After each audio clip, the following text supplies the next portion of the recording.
All right, everybody. David Fox from Arm & Arm here with one of our Arm & Arm heroes. This is Calder Burgam.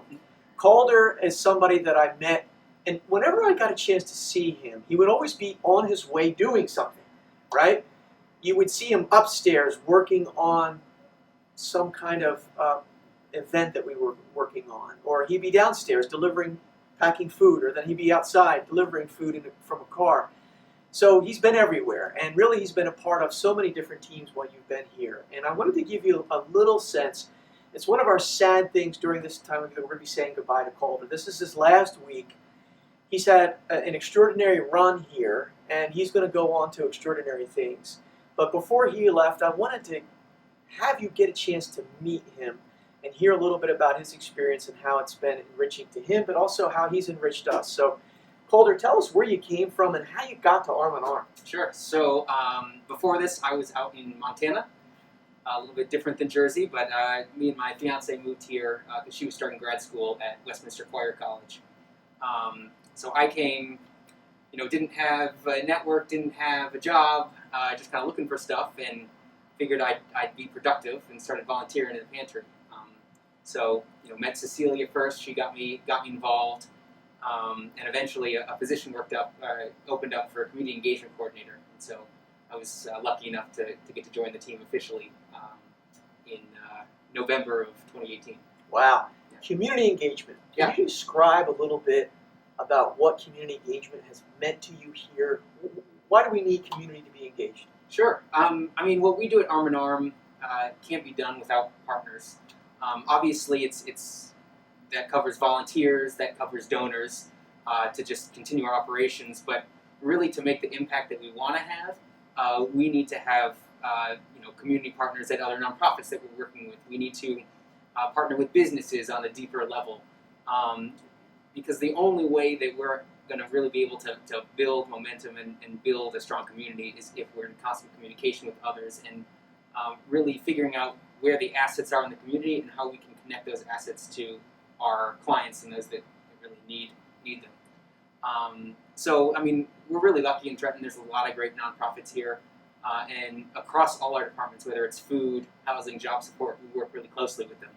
I'll mention, I know in housing, if we can't provide the funds ourselves to get someone back to zero on their rent, we'll work with other community partners and all pool our resources together to get someone there.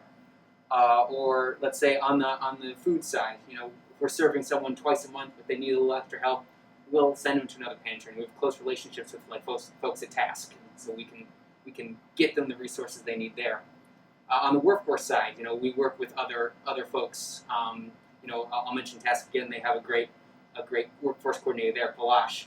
And so we'll coordinate with him, and he'll have Andre over to do License to Succeed at Task, or they'll come here and talk about the services they provide. And so it's just about making connecting our clients to the breadth of resources that are available in our area to have the biggest impact. That's great.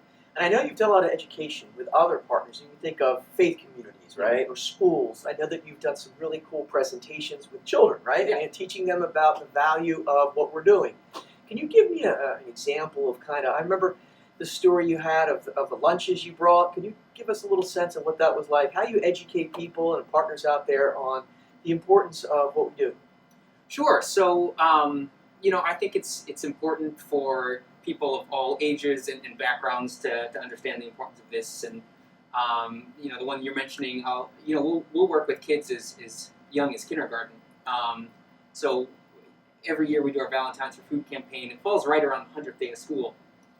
So we'll have kindergarten students, bring in 100 canned goods, and they'll actually stock the shelves themselves. And then we do a little activity where, I'll hand out lunch bags for everyone, but half of them don't have anything. Half of them have 2 fruit snacks, and so the kids will open up. There'll be an uproar. Why don't I have a fruit snack? What's going on here? And without fail, they figure out pretty quickly we can solve this problem. We just have to share, and it's connecting that idea of sharing to what we do at the pantry, because that's really all this is. It's connecting folks that have a little extra and can provide it to folks that don't. And we see it all the time. It's not the same people all the time. We'll have clients that have come in and then next year they're back on the feet. They're volunteering. They're donating. So it's just when you have the opportunity and the ability to share, doing that. And I think there's an opportunity to teach that to kids from a young age, so that they make it a habit going forward. Because really, it's something we should all be thinking about throughout our life. Like, what can we give? What are we able to do for others? Oh, that's great. Yeah. And what about the two-way street involved in that, right? So I'm giving something, but can you talk a little bit about, because it's really evident that you've been enriched by this experience, and you've seen other people, volunteers and others, who have talked about being enriched by giving. Yeah. How does that work, that two-way street?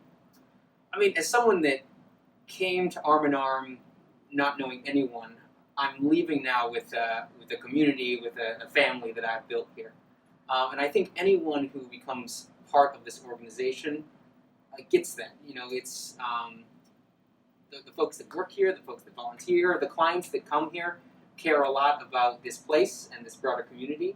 And I think when you connect with those people, it just gives you a deeper understanding for others and an appreciation for the goodness that exists in the community. And at a time when there is so much pain out there, being able to connect to that is really powerful. Excellent. So talk a little bit about the census, right? Our background here, and it's kind of funny, Calder's often the one behind the camera, right? Who's often, capturing a lot of different details. So today you're helping on both sides. But I wanted to make sure that people got a chance to see a little bit about your legacy working in the census count. We've had many meetings I know that have taken place here, have come in, and there's been partners and people that have been mobilized, that have come to Arm in Arm to help people get counted for the census. Can you talk a little bit about that work? Yeah, so we were turned on to this idea early on with great partners like the Fund for New Jersey and Princeton Area Community Foundation, who kind of got the word out saying this is important, we need to all collaborate on this. So we at Arm in Arm looked around and said, hey, we can rally the partners that we already work with on a day-to-day basis to focus on this issue. And the reason the census is important to us and to the whole community is that it happens every 10 years, and the count that occurs during the census will determine our political representation for the next 10 years, but it also affects the distribution of more than $675 billion in federal funds. And this is for a ton of different programs. It affects everyone. So it's school lunches, it's highway funding, it's Section 8 housing, it's food stamps, it's Medicaid, it's, you name it, it's probably affected by the census. And so when we don't get counted, we don't get the resources from the federal government into our community. New Jersey, among states, pays far more federal tax than it receives back. And so by getting everyone in our community counted, we're getting money that we really deserve, that we paid in, and should be going to help people in our community. I think the last number I saw was every household we miss, we're giving up $1,200. Wow. So that's huge. And in 2010, Trenton, only 59% of households, turned in their census form on their own. Now the census does go and knock on doors, but we know that a lot of folks won't answer a door knock from a stranger. So it's important that we talk to our clients, because we're a trusted voice in this community, and say, hey, this is important to us. You can help us help you and help your neighbors by filling out your census. And how are we doing so far this time around in Trenton and statewide? Yeah, so it's with the pandemic, it's really put a wrench in things. So I think considering the tough spot we're in, we're doing really well. So last I saw, Mercer County was around mid-60s, 64% counted, I want to say. Trenton's doing a little worse. That's normally the case in the bigger cities. You'll see that, other places as well, Camden, Newark, across the state. But we're in the lower 40s. And so we definitely want to bump that up. Like I said, in 2010, we hit around 59%. So we have a ways to go to get back to that. But we're encouraged now that things are starting to open up that we can start having those conversations one-on-one. Already we've been doing a lot of cool things to get where we are. The bags here, we were able to get the help of some funders and print these census bags and put information, so everyone who got a delivery of groceries from us also got census information. And, when I would knock on a door, drop the groceries back up. They take them, and before I left, I'd say, "Hey, have you taken your census yet?" And, if they said no, I just encourage them to do so. It helps us get these groceries that are helping them today. So starting to have that conversation more. I'm confident that we can continue to get the count up. Census ends October 31st. It's been extended, so folks still have a chance to take it and help out the community. That's terrific. Thank you for that important work you've been doing here. Of course. Now let's go to the future for you. Sure. Where are you heading from here? So I'm going back to Michigan. Like I said, originally born in the Detroit area.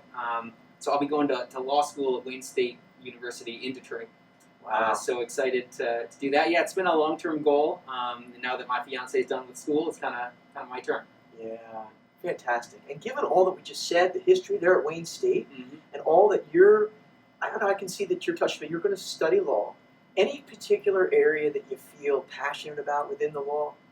Yeah, well, when I was out in Montana, I was working at a group called the National Institute on Money and Politics. So I've always been interested in how our political systems shape our country. I think that's kind of evident too in the census. It's how do these broad civic structures that we've created end up causing the problems that we see every day. So I'm interested in things like campaign finance reform and voting rights, redistricting. How do these structures that we've set up represent us, and are the voices of the entire country and the full diversity that we have in this country being represented in our government and in our policies. So those are things I'm interested in. It's a lot more macro than what we deal with here at Arm & Arm, but they're super connected. Absolutely. Sure. So yeah, and I'm excited to be able to bring my experience at the micro level here, the individual relationships I built and people that I've worked with to that macro conversation. I think that'll be a big help in my career going forward. Absolutely. You'll be able to tell concrete stories to people who are, in decision-making bodies, and I'm just so grateful that you had this time here to be able to form you in that way. Anything that you'd like to say to those who've supported us, or to staff members, or to anybody else that you kind of as a parting words about Arm & Arm or about life in New Jersey, generally speaking? I guess it'd mostly just be thanks. This place made a huge difference in my life at a time that was really hard. Any sort of transition is going to be tough. But for folks that are part of this community, as volunteers, as donors, as community partners, just thank you for being a part of this work. It's so important, and the difference we're making is real. It's slow, but it's important progress, and I just appreciate everyone so much, and grateful to have the opportunity to